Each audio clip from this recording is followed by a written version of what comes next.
Serial तुमसे तुम तक के आने वाले एपिसोड्स में कहानी एक ऐसे रहस्यमयी और भावनात्मक मोड़ पर पहुंचने वाली है जहां दर्शकों की धड़कनें तेज हो जाएंगी और हर सीन अपने आप में एक नया सवाल खड़ा करेगा।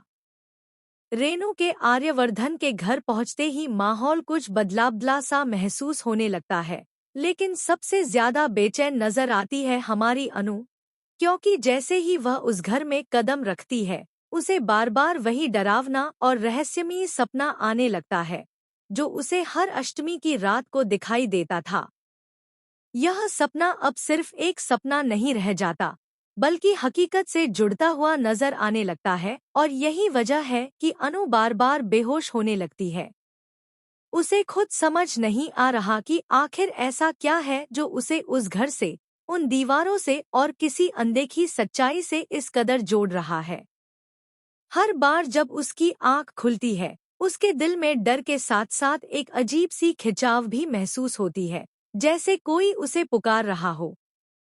अनु के मन में अब सिर्फ एक ही सवाल घूम रहा है, राजनंदिनी आखिर है कहाँ? पूरा परिवार घर में मौजूद है, हर चेहरा दिखाई दे रहा है, लेकिन राजनंदिनी कहीं नजर नहीं आती। यही सवाल अनु को चैन से बैठने नहीं देता और वह अकेले ही पूरे घर में उसकी तलाश शुरू कर देती है।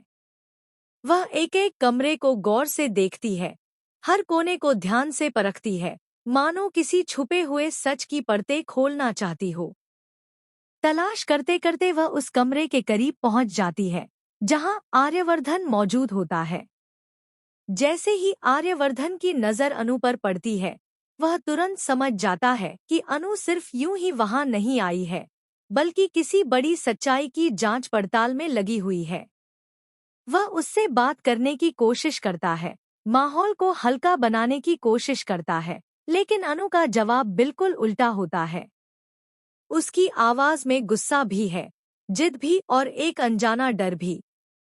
वह साफ साफ कह देती है कि वह राजनंदिनी से मिलकर ही रहेगी, चाहे उसे कुछ भी क्यों न करना पड़े। आर्यवर्धन बात को टालने की कोशिश करता है और घुमाते हुए कह देता है कि वह अनु को राजनंदिनी से नहीं मिला सकता, क्योंकि राजनंदिनी से अब कोई नहीं मिल सकता। उसके शब्दों में छुपा दर्द और रहस्य अनु को और ज्यादा बेचैन कर देता है। वह इन बातों को किसी और ही तरीके से समझ लेती है और ठान लेती है कि अब वह खुद ही राजनंदिनी को ढूंढ